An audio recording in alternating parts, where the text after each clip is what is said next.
ಕಾಲದಲ್ಲಿ ಅನುಕೂಲ ಆಗಲೆಂದು ಬೆಳೆ ವಿಮೆ ತುಂಬುತ್ತಾರೆ. ಆದರೆ ಕೇಂದ್ರ ಸರ್ಕಾರ ಸಾಕಷ್ಟು ಗೈಡ್ಲೈನ್ಸ್ಗಳನ್ನು ಮೇಲಿನ ಮೇಲೆ ತರ್ತಾ ಇದೆ. ಇದರಿಂದಾಗ ರೈತ ತೊಂದರೆ ಇದ್ದಾನೆ. ಈಗ ರೈತ ಸ್ವತಃ ಬೆಳೆ ವಿಮೆ ಪಡೆಯಲಿಕ್ಕೆ ಸ್ವಯಂ ಘೋಷಣೆ ಪತ್ರ ಕೊಡಬೇಕಾಗಿ ಇದರಿಂದ ಸಾಕಷ್ಟು ರೈತರು ತೊಂದರೆ ಆಗ್ತಿದ್ದಾರೆ. ಈ ಕುರಿತಂತೆ ಮಾತನಾಡೋಕ್ಕೆ ನಮಗೆ ಶಾಸಕ ಎನ್.ಎಸ್. ಕೊಂಡ್ರಿ ಜೊತೆಯಿದ್ದಾರೆ. ಈಗಾಗಲೇ ರೈತರು ಸಾಕಷ್ಟು ತೊಂದರೆ ಅನುಭವಿಸಿದ್ದಾರೆ. ಕೇಂದ್ರ ಸರ್ಕಾರ ಗೈಡ್ಲೈನ್ಸ್ ಮೇಲೆ ಗೈಡ್ಲೈನ್ಸ್ ತರ್ತಾ ಇದೆ. ಈ ಸ್ವಯಂ ಘೋಷಣೆ ಪತ್ರ ಎಷ್ಟು ರೈತರಿಗೆ ಅನಾನುಕೂಲ ಆಗ್ತದೆ? ಈಗ ಕೇಂದ್ರ ಸರ್ಕಾರ ರಾಜ್ಯ ಸರ್ಕಾರ 50-50 ಶೇರಿಂಗ್ದಾಗ ಇವತ್ತು ಕರ್ನಾಟಕ ರೈತ ಸುರಕ್ಷಾ ಪ್ರಧಾನಮಂತ್ರಿ ಫಸಲ್ ವಿಮಾ ಯೋಜನೆಯನ್ನು ಜಾರಿ ಮಾಡೀವಿ. ಆ ಯೋಜನೆಗೆ ಕೇಂದ್ರ ಸರ್ಕಾರ ಡಿಸೆಂಬರ್ 25ಕ್ಕೆ ಒಂದು ಸರ್ಕ್ಯುಲರ್ ಇದೆ. ನೀವು ವಾಣಿಜ್ಯ ಬೆಳೆಗೆ ಮತ್ತು ಬೇರೆ ಬ್ಯಾಂಕ್ನಲ್ಲಿ ಯಾವ ಬೆಳೆಗಂತ ಲೋನ್ ತೊಗೊಂಡಿರ್ತೀರಿ ಅದಕ್ಕೆ ಮಾತ್ರ ಕಟ್ಟಬೇಕು ಅಂತ. ನಾವು ವಾಸ್ತವಿಕವಾಗಿ ಹವಾಮಾನಕ್ಕೆ ತಕ್ಕಂಗೆ, ಮಳೆಗಾಲಕ್ಕೆ ತಕ್ಕಂಗೆ, ಅದ್ರ ತತ್ತಿ ತಕ್ಕಂಗೆ ಪೀಕ್ ಬಿತ್ತಿರ್ತೀವಿ. ಹೆಸರು ಬಿತ್ತಿರ್ತೀವಿ, ಸೋಯಾಬೀನ್ ಬಿತ್ತಿರ್ತೀವಿ, ಕಬ್ಬು ಬಿತ್ತಿರ್ತೀವಿ, ಶೇಂಗಾ ಬಿತ್ತಿರ್ತೀವಿ. ಅದಕ್ಕೆ ಏನು ಹವಾಮಾನಕ್ಕೆ ತಕ್ಕಂಗೆ ಬೇಕು ಆ ಬೆಳೆ ಬಿತ್ತೀವಿ. ಅದಕ್ಕೆ GPSC ಮಾಡಿದಾಗ ಯಾವ ಬೆಳೆ ಇರ್ತೈತಿ ನಾವು ರೈತರು ಅದೇ ಬೆಳೆಗೆ ಕಟ್ತೇವೆ ಬೆಳೆ ವಿಮೆನ.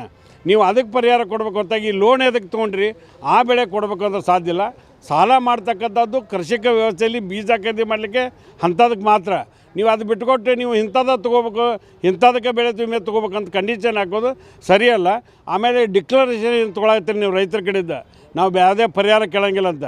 ಮತ್ತು ಪರಿಹಾರ ಕೇಳೋಕ್ಕೆ ಬೆಳೆ ವಿಮೆ ಯಾಕೆ ಕಟ್ಟಬೇಕು?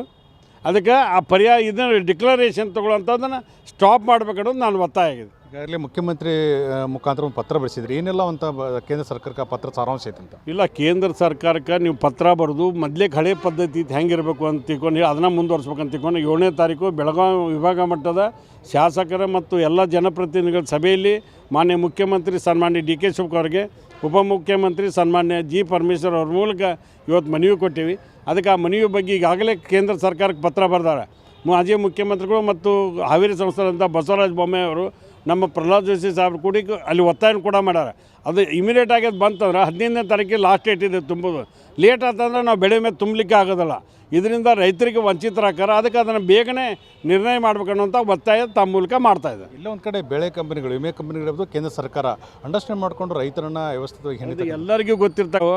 ಅವ್ರು ಒಬ್ರಿಗೊಬ್ರು ಮಾತಾಡ್ಕೋತಾರೆ. ಅವ್ರು ಯಾವ ರೀತಿ ಎಲಿಜಿಬಿಲಿಟಿ ಹಾಕಾರಂದ್ರೆ ಅವ್ರು ಬಿಟ್ಟರೆ ಮತ್ತೊಬ್ಬರು ಟೆಂಡರ್ ಹಾಕೋಕ್ಕೆ ಬರೋಂಗಿಲ್ಲ. ಯಾಕೆಂದರೆ ಅಷ್ಟು ಭಾಳ ದಿವಸದಿಂದ ಅವರ ಕಂಪ್ನಿಗೆ ಇದಾಗ್ಯಾರ. ಆ ಕಂಡೀಷನ್ ಹಾಕಿ ಟೆಂಡರ್ ಕರೀತಾರೆ. ಮತ್ತು ಬೇರೆದವ್ರು ಪಾರ್ಟಿಸಿಪೇಟು ಮಾಡೋಕ್ಕೆ ಬರಲ್ಲ.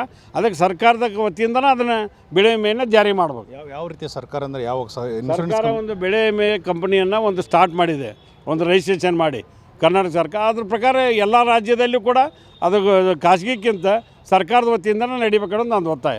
ಇದಿಷ್ಟು ಶಾಸಕ ಎನ್.ಎಸ್. ಕೊಂಡ್ರಿ ಅವರು ಬೆಳೆ ವಿಮೆ ವಿಚಾರದಲ್ಲಿ ಎಲ್ಲೋ ಒಂದು ಕಡೆ ಸ್ವಯಂ ಘೋಷಣೆ ಪತ್ರ ರೈತರಿಗೆ ಮಾರ್ಕ್ ಆಗಿದೆ. ಅದರಿಂದ ಸರ್ಕಾರವೇ ಏನು ಒಂದು ಬೆಳೆ ವಿಮೆ ಕಂಪನಿ ಇದೆ, ಆ ಮುಖಾಂತರ ಇದನ್ನು ಜಾರಿಗೆ ತಂದರೆ ಸಾಕಷ್ಟು ಅನುಕೂಲ ಆಗ್ತದೆ ಎಂಬುದು. ಕ್ಯಾಮ್ರಾ ಪರ್ಸನ್ ಮುತ್ತು ಜೊತೆ ಕಲ್ಮೇಶ್ ಮಂಡ್ಯಾಳ್, ಸಾಲರ್ ನ್ಯೂಸ್, ಹುಬ್ಬಳ್ಳಿ.